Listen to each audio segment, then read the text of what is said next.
તો બેન તમારો જ ફોન આવ્યો હતો? હા. તમારું નામ? સયાબેન. દયાબેન. હા. કઈ રીતની પરિસ્થિતિ છે અત્યારે? પરિસ્થિતિ તો અત્યારે બહુ નબળી છે ભાઈ. વાંધો નહીં, આપણે બેસીને વાત કરીએ. હા. તો કોણ કોણ છે પરિવારમાં અત્યારે? મારી દીકરી બે જ છે. માં દીકરી બને જ છો? નહીં, દીકરો જ નથી મારે. મને પપ્પા તો 15-16 વર્ષ થઈ ગયું. અત્યારે કઈ રીતના તમે તમારું ઘર ચલાવો?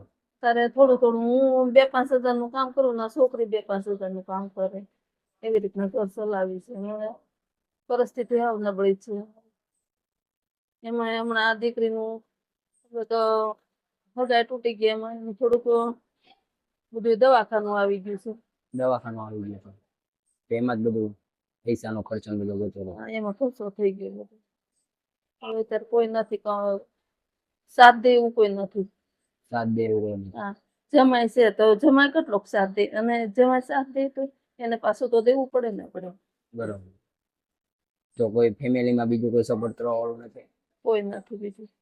દાદા કોઈ નથી સપોર્ટ દે છે, બધા સપોર્ટ દેવા કોઈ નથી. સપોર્ટ કોઈ નથી દેતું. તો તમે આ બધું જમવાનું કઈ રીતે પૂરું પાડો?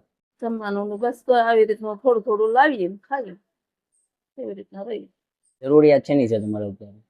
ત્યારે જરૂરિયાત તો અનાજ કીટ કાંઈ નહોતું. અનાજ? હા, તો તમે દઈ ગયા એટલી છે. પંખો બીજો નાખવો પણ પંખાની કઈ ફાયદ નથી મને. પંખો નાખો છો? કામે જાઉં છું પણ પંચીમાં કામ કરી શકતી નથી. મને ગભરામણ થાય. હમણાં તો મારે બપોર વસે ઘેર બી આવવું પડે એવું થાય છે. હું કામ નથી કરી શકતી.